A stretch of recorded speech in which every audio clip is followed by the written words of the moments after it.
In the grand arena of life, every man faces his own unique seasons, times of triumph, struggle, growth, and reflection. Your legacy is forged not just by the challenges you face, but by the quality of your thoughts and actions.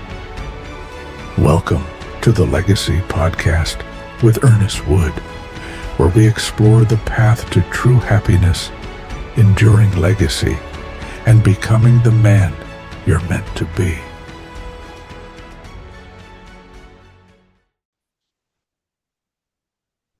Hey, welcome to the Legacy Podcast. We start, every man has a different definition of legacy and happiness, and we all go through successes in life.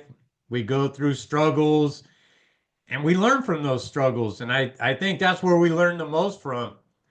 And it's always good to have men at different spots in their life, different seasons, right? And today we have a guy he went through some stuff. He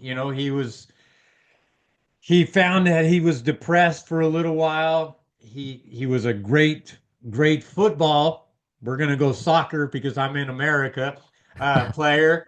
And then he found the depression, but then he worked through it. Now he coaches guys, or he coaches actually individuals who are being entrepreneurs, and he helps. I think he said a muscle coach, right, for UK for a little Yeah. while.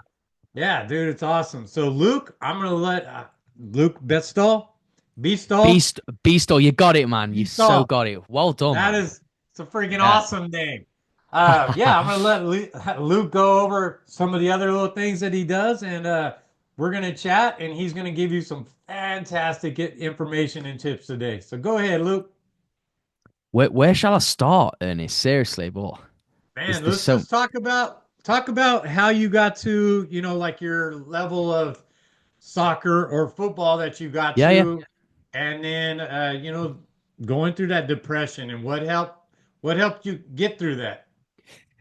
Ooh, well, how long you got? It could be a while, but no, seriously, thank you for holding this space for us today, Ernest. And I'm excited to share sort of what your podcast is all about, but ultimately a bit more about my story. So, to the guys listening today, I'm born and bred from United Kingdom, a small town, and from the early ages of 5, I had a ball at my feet. And look, I love David Beckham. He was sort of my hero. I was a diehard Man United fan. I can't really say that I am today, just with where they are and what's going on, but I was always Manchester United, and every moment I had where I could play football, I would. So I guess through football, have had always insane family support, and to just kind of go through my life. My dad allowed me to play football for fun, which I'm really grateful for. I got to travel to places like Germany and have international tournaments and just be a captain of a football team. I was a left-footed player, and I started building up that confidence and leadership roles, I guess, and responsibilities in a dressing room. And I started becoming this sort of confident, I guess, popular sort of footballer kid at school that seemed to be different. I'd stand out, but in a way where I sort of had such a good team ethic and like team bond. I sort of like built connection with people through my voice and through just me as a person. I'm sort of like a lover and a giver kind of thing, and it'll actually make sense when we go through this episode, really. But so from there, from 13, I stepped into more professional football. That's when it got a bit more serious. The nutrition got serious, body fat testing. It was like a bit of a shake up for me, really, at such a young age to start having nutrition plans and sort of strength and conditioning. At 13 years old, you're still not fully developed, I guess, as a moving into sort of a teenager, really. So it was sort of like, what, I'm here to work hard. My dream is to become a professional footballer. So look, I'll kind of do whatever it takes. Through school, I started because I'm big into education and stuff. I always find that learning every day's a learning day, every day's a school day, whatever you guys say over in the States. But I used to take a day out of school to be with my professional team on a Tuesday then I had to catch up on my education. But the whole purpose behind it was to sort of nurture me into the men's football. So then I got offered sort of like a professional scholarship program, which allowed me to I guess, start fulfilling my dream. It didn't mean that I made it. It just meant that I was in the platform of getting paid, for playing soccer or football, So, yeah, I mean, from that, to cut long story short, because I'm sure we'll delve into other areas as well, Ernest, I just sort of, yeah, I share this quite openly now with people that, looking upon reflection, and I was saying this on an episode not so long ago where, yeah, my mum and dad didn't realize that I'd gone through a very tough time in football. Like, they knew I was going through a bit of a tough period, but I didn't share so openly with them. And I think it was just more because I didn't want to let them down, and also that I know they'd put so much time into me becoming a footballer. But look, I used to get bullied in football. I sort of, because I guess I was so used to being like the most liked person, or I got along with everybody. I sort of fit in any sort of crowd or dressing room. When I sort of stepped into that world, there was a few guys that sort of, gave you a bit of banter, if you want to say. But the banter to me wasn't banter. It was more sort of, yeah, bullying. It was, because obviously I started getting into the nutrition side and my body and physique, and, I started getting coaches and stuff to help me with my strength. I was quite conscious about my body image. So when you're in a room full of men in a changing rooms, they look at you up and down, whether you like it or not. Not that, they like you or anything. They just sort of like, give you a scan sort of thing. I guess any sort of guy might relate to that if they've been in a sporting background. They like give you a good look up and down. And I felt quite intimidated. I felt sort of a bit, I don't know how to put it. Maybe I'm not in the right place here. I've never had somebody sort of like make me feel that way. And I started to like shying away with my body. And I don't know, I already felt a bit conscious about it. So yeah, they just played on that, right? So they knew, oh, he's got a sensitive button, or he seems a bit nervous. What's right? Why is he nervous for? So they just opened that up and started, yeah, calling me names and stuff and going, what's wrong with you? Are you scared of your body, or what's going on? Are you a bit scared? Are you fat? Well, I don't know. It was just sort of like remarks that got to me, and I think it was just more because I'd never really been used to that. Yeah, and that's what boys do, like it's all banter and whatever. And I guess I wasn't exposed to it, so it was different. And then there was initiation kind of things going on. So initiation might be like, cutting your boxer shorts so your balls hang out. It was just little fun things like that. It was sort of, tying your shoelaces up and putting like deep heat, the freezing stuff that sort of like heat rub. They rub that in your boxer shorts so your balls would be on fire. And, it's just things like, I mean, it's funny, right? And we do it to each other. But I think the one that sort of like tipped me over the edge, Ernest, was when they started putting like coffee granules in my food and ruining my pasta, or, yeah. And that's when it started like really getting to me. But the issue is that the management weren't really doing much about it. So they just let it go. Like they was just like, whatever goes on in the change room, we'll just let you do, boys be boys sort of thing. When really, I outspoken about it, and I said to the managers, like, look, I don't mind things like shower gel in my trainers or whatever. Like, I get that, tying your clothes up in a knot, whatever. That's all a bit of boys banter, and you're a bit bored or whatever, and you just sort of, yeah, having a laugh. But when you start putting stuff in people's food, and when you're like there to try and perform and get a place in the first team, whatever, I feel like that's a step over the line. There was like, Luke, just kind of crack on. They were sort of in that old school generational mindset where it was just like, you'll be fine, just keep going, Luke, just ignore it, and they weren't really, because I'm quite a sensitive guy, I'm very open about my emotions, but they kind of got me to bottle up my emotions because I thought, well, they're not listening to me anyway. So where I'm going with this is that sort of like kept going and going and going and going, and I guess my anger started building up when I was in football. But then when I'd speak to my dad on the phone, he'd ask me how I was, and I'd break down into tears. So my anger was sort of like angry tears. And yeah, only 4 months into that, I quit. I just left the scholarship program. I was like, I can't do this anymore. This is not for me. I didn't sign up to this. And I thought then at this point, maybe my professional dream could be at an end. I didn't know. Then obviously you look at other opportunities. So yeah, I went on, and I guess I signed at another club. This is when I was kind of not in proper depression, but I started feeling those feelings. I'd never felt that. I'd always been like a bit of a positive, high energy guy and liked. So I was like, whoa, this is a weird feeling to feel sort of, I don't know, maybe don't want to talk to anyone about anything. And yeah, it affected my game. I sort of was playing nervous on the pitch. I wasn't exploring my true potential. I guess for me, talking about the loving and giving, I just wanted somebody to put the arm around me. I want somebody to say, Luke, listen, mate, you've got this. You're a good player. You're talented. You've got You've got what it takes. We just need to get that out. And I never had that. I think I was just around managers. Unfortunate, I guess. I was around managers that was just like, you need to toughen up, son. You need to toughen up. And for me, it's not what I needed at that moment. Like, they didn't understand me. If they got to know me and understand me more, they'd understand what I need. Like, I don't need somebody to mollycoddle me, but I just needed somebody to listen. And that's where I held that in. So yeah, I sort of went through this journey, and then I had a similar sort of feeling when I got to this other club that I signed up to, but it was a 2-year contract, and I was like, no matter what I do, I'm going to stick this 2 years out, whether I experience the same thing. And anyway, kind of experienced the same thing. I got bantered again, bullied in a way, not all the time. It was a bit of a better experience, but yeah, that just led me down into depression. I was like, what is that? I started being the victim. What is happening to me, and all that stuff, and yeah, I seeked out sports therapists. So luckily we had, at that time, our club was starting to bring in external specialists like nutritionists, strength and conditioning coaches. So this is when I was more exposed to different types of coaches, I guess. And yeah, I just sat talking to this therapist, and I was crying my eyes out. And he was like, he went to the manager and kind of said, look, I think Luke's not in a good place. Like, I think you need to sort of like work with him one-to-one and stuff. And the manager, he never did anything about it. It just didn't favour me. Sort of like, he'll be right, he'll be sound, whatever, crack on, sort of thing.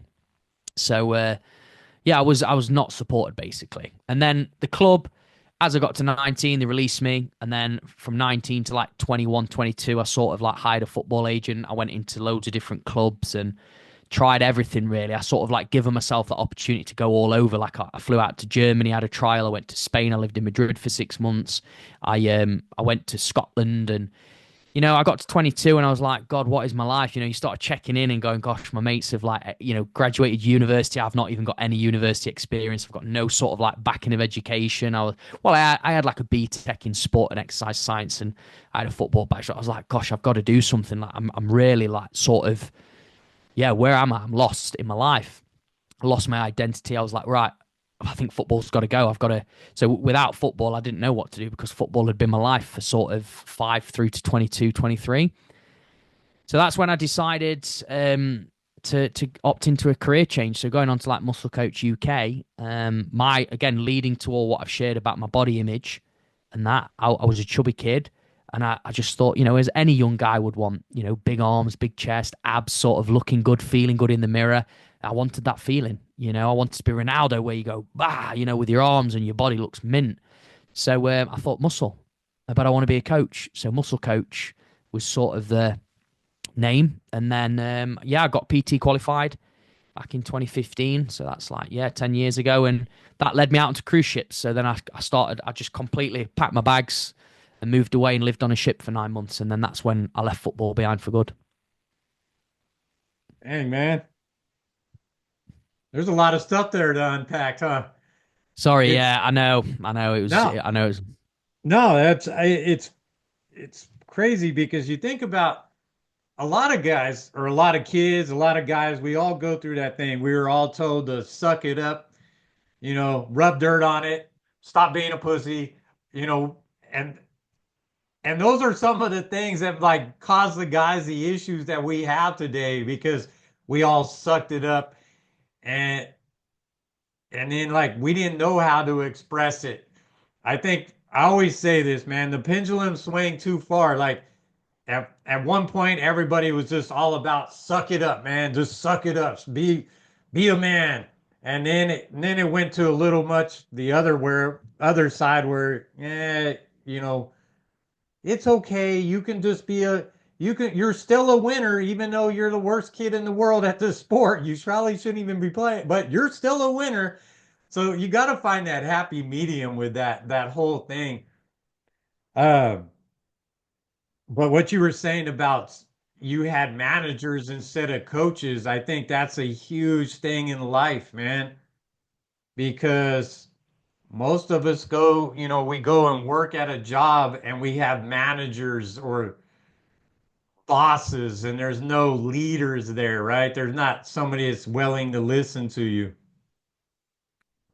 Yeah, 1,000,000%. And that's I guess really, if you talk about my journey and stuff, obviously reaching out for help when I was at my lowest, sort of that space of somebody just listening to us. I mean, it was what I needed at that moment in time. And then as I sort of like rebuilt myself, I guess, sort of my identity and character, and got this clarity on, right, okay, I'm kind of doing this personal training thing. I thought to myself, obviously, yeah, I want to be able to create something that I didn't have, and that's why Muscle Coach, the sort of slogan that I even use today and what I've always stood by, Ernest, is it's results with care, you know? Oh, I like Yeah, it. so it's, yeah, results with care. So I always wanted to care for people because I do, because it's genuine. It's sort of like I want people to feel love. I want people to feel heard and listened to and understood, because I didn't get that. I never had that. I did through parts of my football career. I mean, it's not all bad.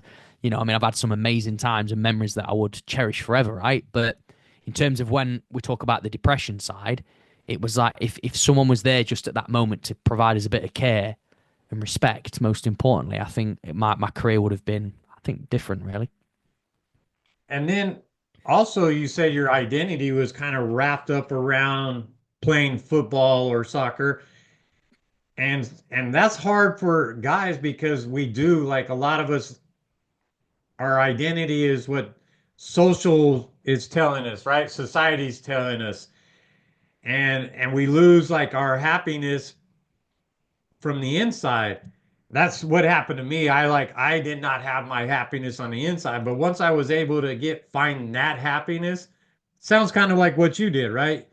You were happy playing football, but you identified, and so when you weren't able to do that anymore, you lost that internal happiness and went through depression, and then it piled on, right? Yeah, yeah, definitely. It did pile on. And I think if there's any sort of people listening in on this episode that, I don't know, maybe a lot of their life, I mean, we could talk about army, Marines, Navy, whatever. If it's been a big part of your life and there's been a big build up, a lot of training, a lot of time invested where, yeah, you guess you've done a lot of shifts for it, really. And then it sort of gets stripped away from you. You kind of like lose, actually, who am I? Like, what else do I do? What do I actually like? What do I, and for me, I was never going to be that. I was never going to be that kid that was going to hit the drugs and hit the alcohol. So, like, I know that's sort of like numbing the pain for some people. And I know a lot of footballers that kind of go down that route, or gambling, for example, because it's sort of a coping mechanism for the pain that they're going through. Yeah, so for me, it was the gym. It was sort of like that was my church. That was sort of my holy place. That was like where I felt free. And listen, I would spend 7 days a week there, 3 hours a day. I was sort of like no days off, but I got addicted. But I felt free. I felt a sense of like this is my place. So I guess when I was doing it back in 2015, I think personal training was becoming more popular. It was like it was kind of up there as terms of like a self-employed career. I knew that I didn't want to work for anybody. I sort of like distinguished that very early on by having like little mini employed roles. And you know what? It was my parents again, because they were sort of there with me from the get go and they followed me through everything. They had started traveling on like cruise ships and stuff, and they saw just the crew members having so much fun, and I think they saw that I wasn't having any fun, and I was quite. Listen. I'll be honest, right? There was 9 months in my life where I didn't have any girlfriends, didn't see any girls. I was literally just in my room, sort of like keeping myself to myself and going out on runs or whatever. But I was just sort of in my own space. I just didn't want to be around anybody because I felt isolated. That again, I just didn't want to connect with anybody because I felt like I was fearing rejection and sort of putting myself out there basically because I'd had so much of it. So when my dad said to me, he says, "Look, Luke," he said, "we've just been on a holiday. You love the gym. We saw this fitness trainer. He was doing classes in like the cruise ships and stuff. Looked amazing. And they were just on the beach in the Caribbean, sort of playing around volleyball. And I don't know, Luke, we saw you there and going, this is what would really help you in your life at 22, 23. You're still young. You've got a lot of life ahead of you. You need to go out and enjoy yourself and put yourself out there." So kind of took that on board, and I just sort of like, right, okay, where can I do a personal training qualification? And there was sort of a place near me, and I did it in person rather than, I know everything's sort of online now, but I'm so grateful that I did it in person because the guy I actually met who tutored me had been on cruise ships. So I was like, wow, this is really cool. Like, this guy is talking to me and it's music to my ears. So yeah, 6 weeks. I did my PT, got the qualification, did the exams, all that stuff, and then yeah, I was on my way. I was on my way to Vancouver. That was my first place that I started my life for 9 months. Oh, so you came over to North America side, huh? Oh yeah, yeah. I've been, like I say, I mean, I know you said you're California way. I've done that side, a bit of San Diego and stuff like that. Yeah, so traveled a fair bit, and it was the best thing that ever happened to me because when you talk about identity, nobody knew my background, nobody knew who I was, so it's sort of like a reset and a clean slate. I think a lot of times in life you do need that little reset. It's, you know, it sucks, man, like to go through because like my son, we did coaching. I thought he was gonna, I thought he was gonna go play some college ball. Maybe he played baseball. So I was thinking maybe he's gonna, and for a long time, I was making that his identity was a baseball player, right? And then when he pulled out of it, he fell out of love with it. And I think we did the same little process almost that you went through there. His was a little different because, he never made it to that professional level where he was getting paid to do it.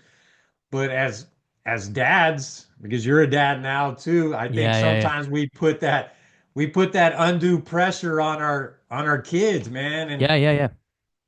and we start those poor little guys are they're trying to live up to what their pop was telling them, hey, you got to do this, you got to do that.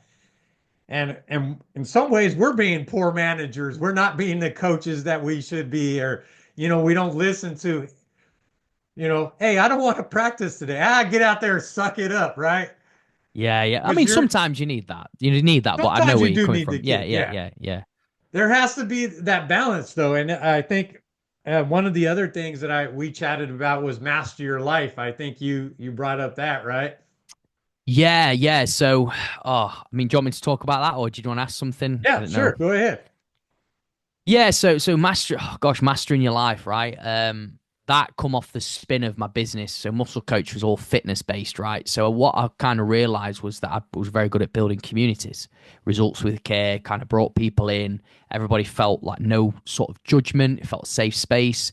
But sort of what I was starting to coach people with, because obviously personal training is like personal trainer, right? But I was sort of like a personal coach.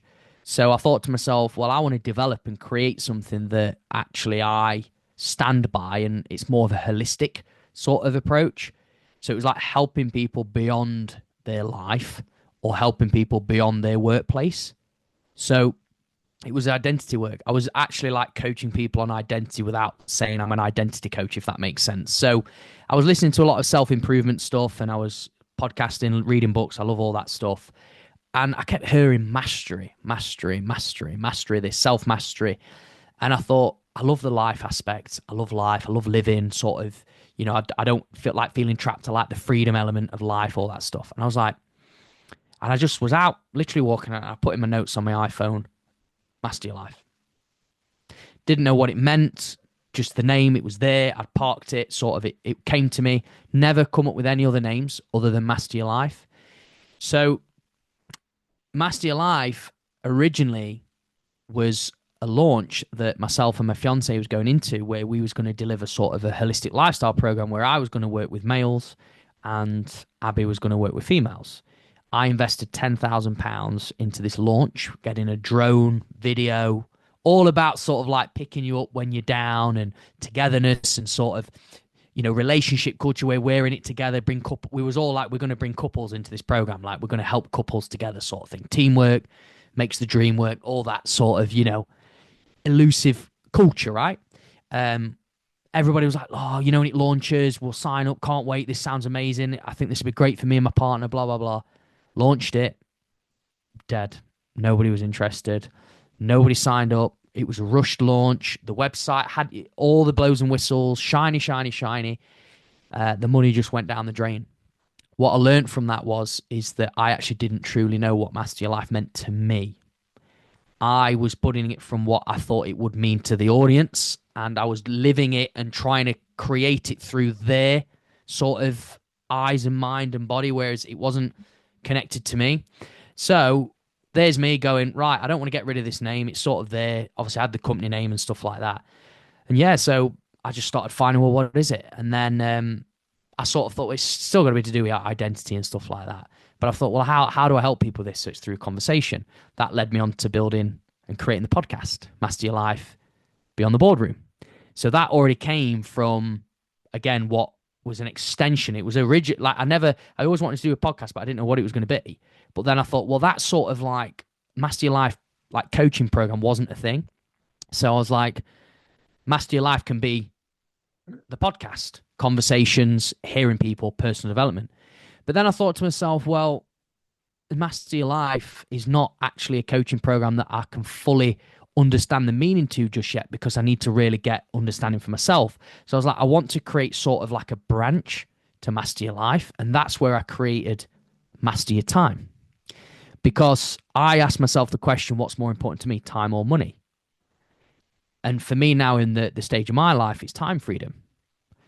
And I believe that for me, having leverage of time is always going to be more a return of investment than, say, for example, constantly chasing money sort of thing. So, because I'd earned the money, I'd been there, done that.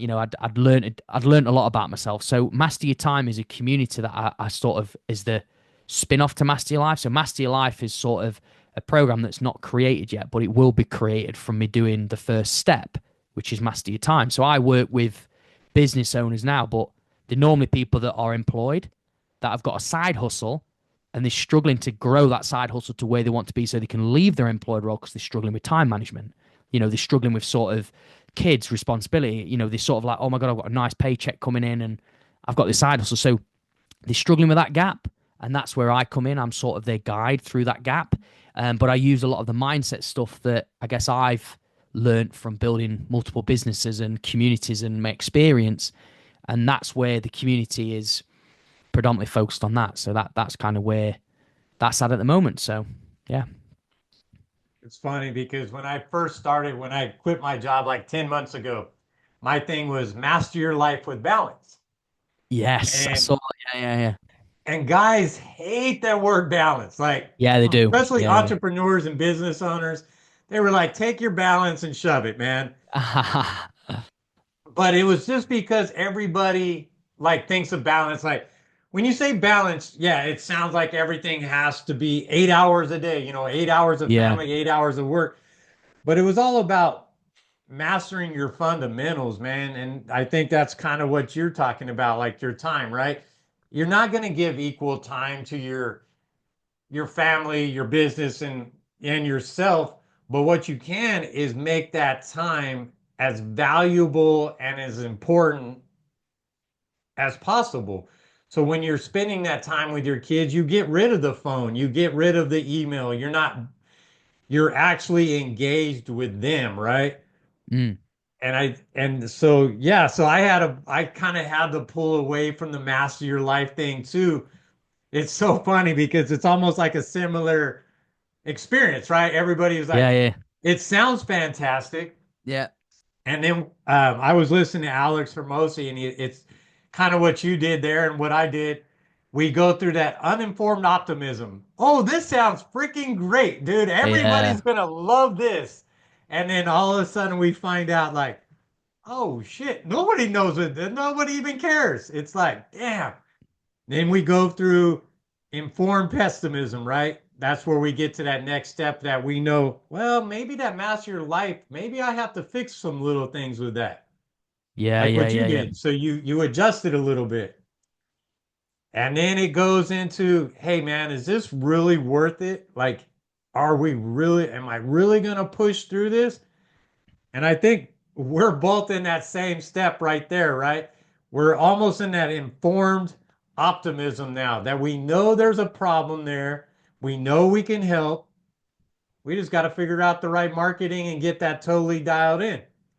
So that's where you're at right now. And then the next level is that success, right? Yeah, definitely. Yeah, look. I mean, I completely understand where you're coming from. I mean, it's so funny because, yeah, you're right. Like people look at it and go, "Yeah, it sounds great, but I don't get it. What is it? What do you mean? What do you actually mean?" And the reality is, I know, like once I know what it means, like when I'm fully like, right, I really know what this Master Your Life sort of coaching program would look like for somebody now.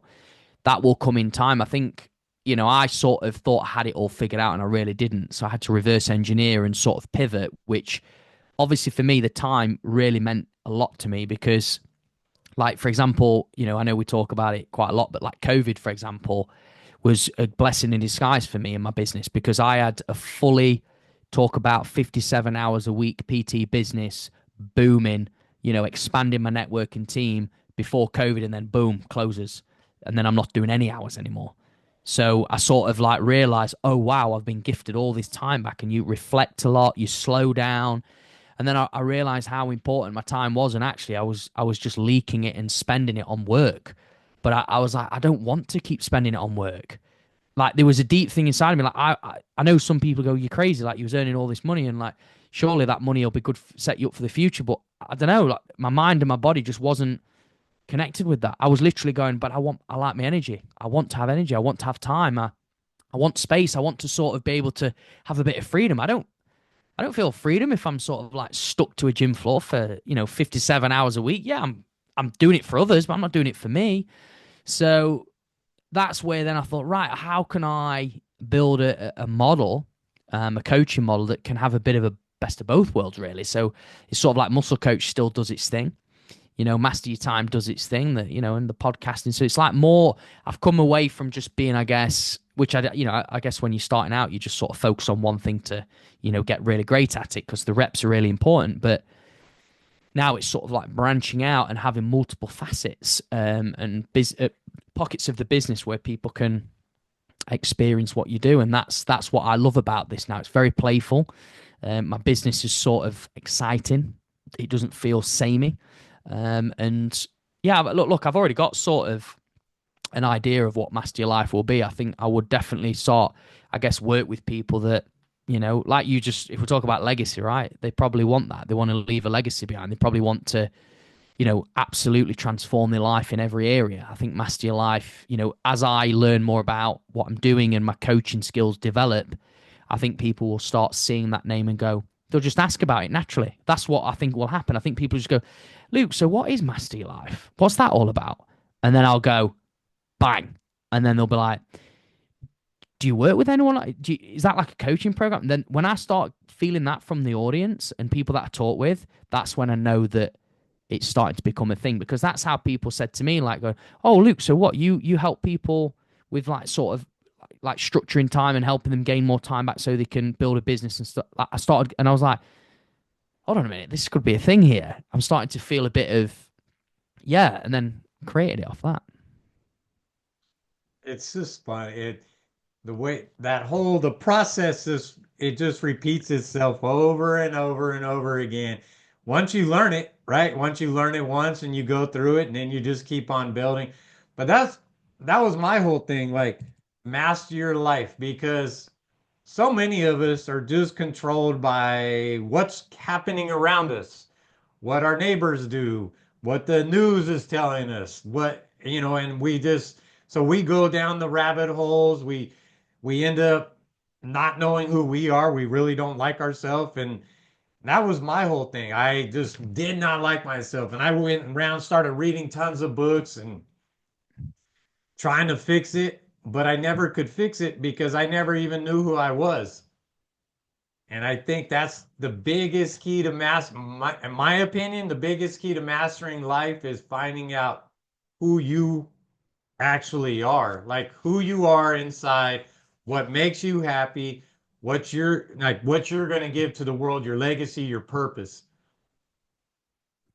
Yeah, I like literally, I'm sort of nodding my head over here because, yeah, I'm completely in agreement with that. Yeah. And I think that's where a lot of people need to stop chasing the outside stuff, man. Figure out where you're at first, and then you can go outside of yourself. But once you're happy with yourself, then a lot of stuff, like you mentioned freedom earlier, that's where I found freedom, man. I was able to go, you know what, dude, it is what it is. I don't need to chase that anymore. I don't need to be the jackass that I used to be. I don't need to have the anger.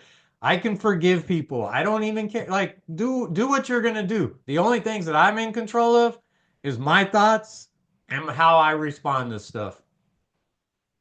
Absolutely. Yeah, yeah, yeah. I'm like, yeah, I've chased the shiny. I've been in the world of shiny and the glamorous lifestyle, whatever you want to call it. and I almost was a slave to it, really, in a way. I sort of nearly got trapped hard into it.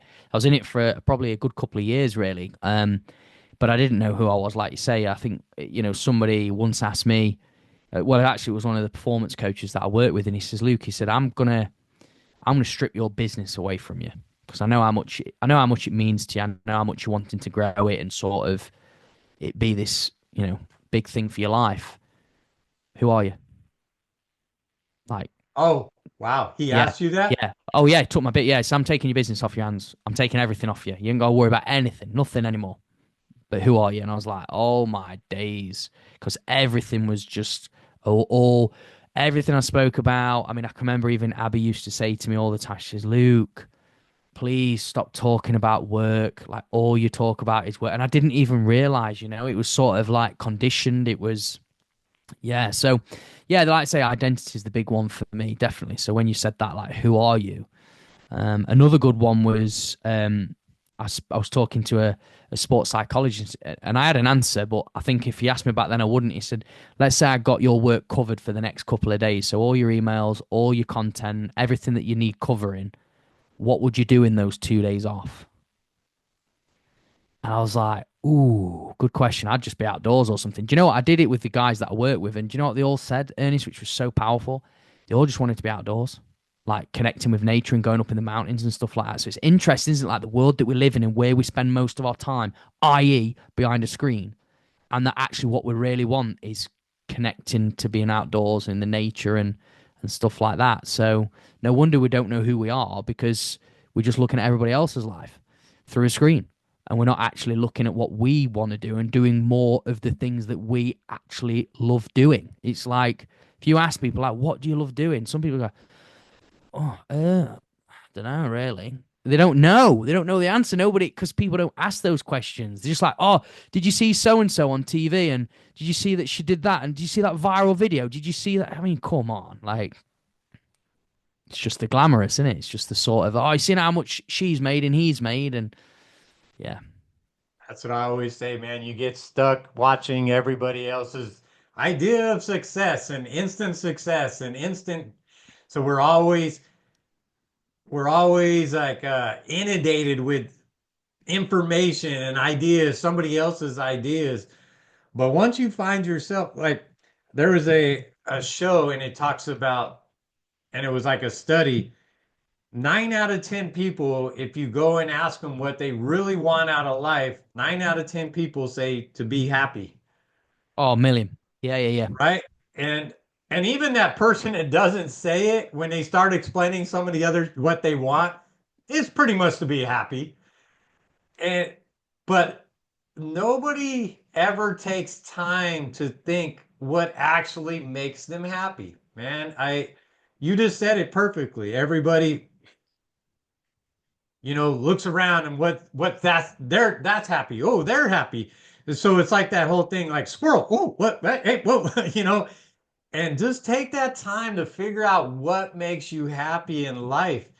And yeah, you can't, sometimes your happiness is going to not be making you money and you're going to have to do something because obviously we all need money to survive and do, but you can still find that happiness inside.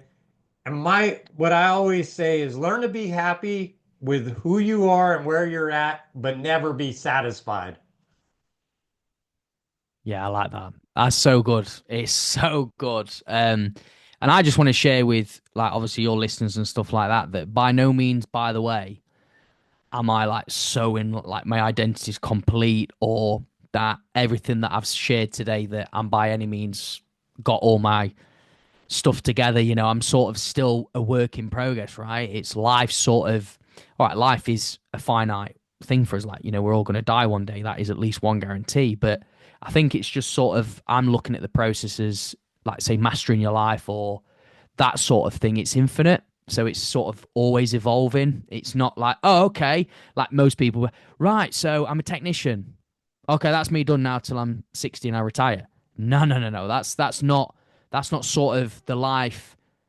Like I've said this all the time. I was literally saying this to another guy, and one of my coaches said to me as well, and this is again learning from being around others. Um, he says nobody queues up for a flat roller coaster ride.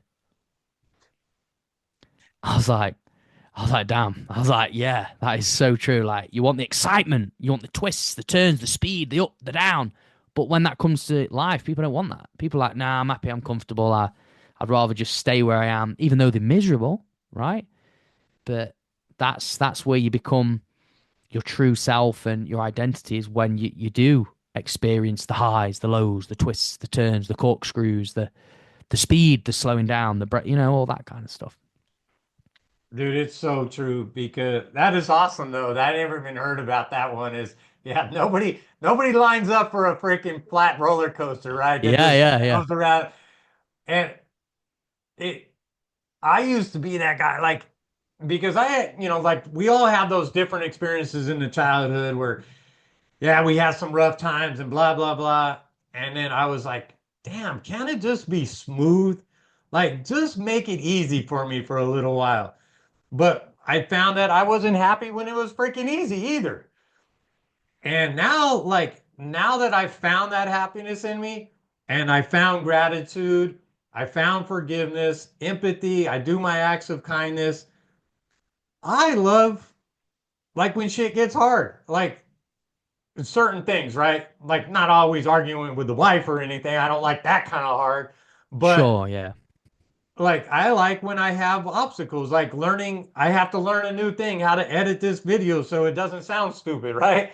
And I Right. didn't know how to do any of it. So, but learning and growing and always being able to just take that step back and go, man, I'm glad I went through that because now I know this. And now I'm a little bit better than I was yesterday. And I think if everybody would just go, you know what? All I can do is get 1% better every day and be consistent with it. Everybody would find that happiness and be so much better off than sitting there being miserable at their job that they can't stand. Yeah. And it's yeah, no, I mean all that stuff is it's been I think the biggest thing, right, that I find what I used to really struggle with, and what again I've come out the other side, like you say, the hardships, what you've just shared there, like, you enjoy the hard moments now, right? You can choose your hard. It's like it's hard staying in the same place because you want more, you're not satisfied, or it's hard when you're growing because it's like, you're sort of you're in the unknown or whatever. Is I just find that obviously with everything that everybody's doing, it's just sort of like you've got to be able to it's you've got to be able to sort of like how to put it. I'm trying to put it into a term. I kind of lost my trail of thought here, Ernest. I was getting on something there, and it's just sort of my mind's just gone boom. But what was you saying? What was you? I'm sorry, man. I've actually just Oh, lost what I no, was no, going to no say. worries, dude. It was just, we all get into that spot of just, we got to figure out what our happiness is. Stop, stop chasing other people's stuff. Get 1% better every day, enjoy the obstacles. Ah, get And you, get you, yeah. Yeah, I'm with you. I'm with you. Thank you for that. I just basically thought there was a question that I asked myself, right? Because I think the biggest thing that sort of, yeah, I guess is all around this that we've just shared today is fear, right? So I was like, what would I do if I had no fear? So obviously I'm like fear rejection. I had that literally so many times in football. Fear of failure, sort of like making myself embarrassed, make myself look an idiot. Because I'm like, even like with sort of the businesses that I've built, I'm going, but what am I, sort of imposter kicks in. Like, what am I to kind of, I'm going to say to people that I'm going to build your muscle and build your fitness and blah, blah, blah. I mean, obviously I've been through it myself, but I still had that sort of feeling of fear of it not working out or whatever. But just check in with yourself and just ask yourself, okay, so if you had no fear, what would you do? And I think a lot of people, that kind of question sort of, hits home in a way that removes pressure as well. I mean, I think that's another thing, isn't it? That we live in a world of pressure, sort of like everything's speedy and sort of glamorous, like you say. I mean, I believe, because I was having a conversation with somebody the other day that obviously I put pressure on myself, but now I deem pressure as a privilege. So it's actually a good thing to kind of have in your day to day, because at the end of the day, if you didn't have any sort of pressure, then well, you'd just be like, I'll do it tomorrow. I'll sort of just, chill and it's calm, right? You want a bit of chaos, just because Yeah. otherwise, you're sort of cruising and it gets a bit, like say, mundane and boring. I like what you said about fear, man. It's like if you had no fear, what would you do? Because I think fear, like you said it, man, fear holds so many people back. And most of the time, the shit we're scared of or afraid of never even happens. You know, I heard this a long time ago, like fear is false evidence appearing real. Yeah, yeah, And yeah, yeah, yeah, yeah, yeah, and that's one of those things like there's so many people that do it. Oh, what happens if this happens? Well, what happens if it doesn't freaking happen? Like most of the time that shit's not gonna ever even happen. yeah, yeah, yeah. But we all freaking sit there and do it. Man, wrap us up with your three your three things that you would give. I love that fear thing is definitely should be one of them. What would you do without fear? Because I think you're awesome, man. I like it because you're kind of you're in the middle of creating that legacy Yes. and you're in that fight right now, right? Yeah, yeah, yeah, yeah, yeah, yeah. Yeah, so you're like in the grind and there's a lot of people that are going to be in that grind and maybe they're a little, sooner in the journey than you are. Yeah, so give that to us, man. What are your three things?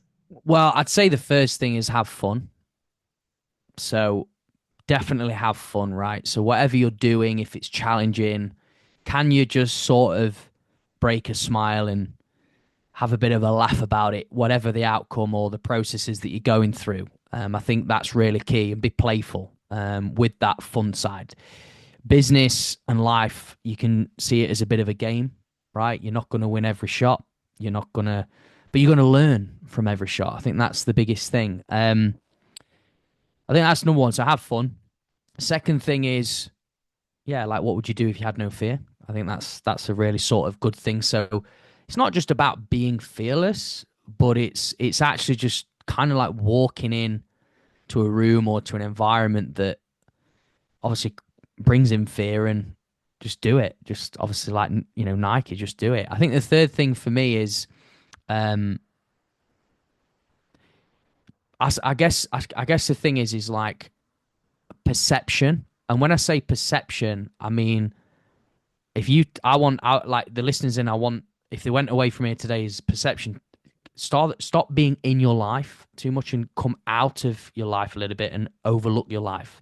So what I'm saying is imagine that you're at home, somebody's set up cameras all around your house and you're watching a movie of yourself. So I think it's important to see a movie of your life. What's the theme of your movie this year? What chapter of your life you're in? Just come out a little bit. And I'm not saying set cameras up in your house, by the way, but just what would you think of the movie? Would you be sat there going, "Come on, you've got this, man. Yeah, mate, you're just letting your life go," or are you Yeah. like going, "Listen, you've got this, man." What are you feeling? It's a great exercise that I've done myself. Like, what would you call your movie? What would you be saying to yourself if you was to look at your sort of day to day right now? And I think that sometimes gives you a little bit of perception and it shifts things a little bit. I like that one, dude, because so many of us we get caught, like a lot of people just get caught coming home from work. They sit on the couch, and, they scratch their balls all day long until they go to bed, and that's their. But Yeah. if you thought about it like somebody or you watching yourself do that, Yeah. you might not do that anymore, or you're Mm. gonna be better. I'm gonna have to use that one. I like that one, man. I appreciate that one right there. And I love what you said about the process, man. Have fun with it. You got to enjoy the process. Nobody's perfect. We're not going to be perfect. There's no perfect people on this earth, but there is a process for everything, and you have to learn to enjoy it. Even when you're at the job that you might freaking hate, learn to enjoy that for a little while. Like again, you got to learn to be happy with who you are, where you're, and then don't be satisfied and continue to grow, continue getting better. And that's life, man. That's life. Yeah, I love how you've pieced that together, and I appreciate that you take that in. And the thing is, I just didn't want to share what I guess most sort of if you're in personal development, we all hear the same sort of lingo, and words and terms going around. And I think that just to go on to the last bit, so it's like we've kind of done the fun, the fear, and the perspective. Is people only want the view; they don't want the climb. So that's one to leave you with. But reality is the climb is behind the scenes. The climb is the cameras of somebody, and then the cameras are videoing you every day, and then you're looking back at it and going, right, something's got to change because people can't see that. It's behind closed doors. That's like you in your real life. Because do you know what? So many people filter life, right? So what are you like when your curtains are closed? What are you like when you walk through the door? Are you the same person you are in your day job? Probably not. Whatever it is that you do, it's like it's all that stuff. That's what I believe connects you to your identity. I think that might be the title of this freaking podcast, man. I love that one. People only want the view, they don't want the climb. Dude, Correct. that Yeah, might yeah, be the title. I think you might have just nailed it on the head. So how can people get a hold of you? Let them know real quick. I'm gonna throw some links in the description, and it'll be on our overlay and everything like that. But tell them.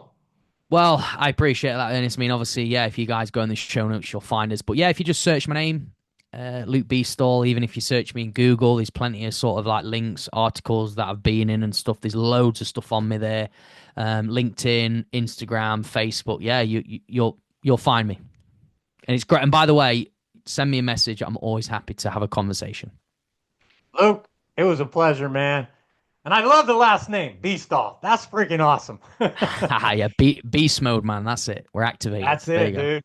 All right, man. Have a great day. Yeah, thank you, man. I really appreciate your time.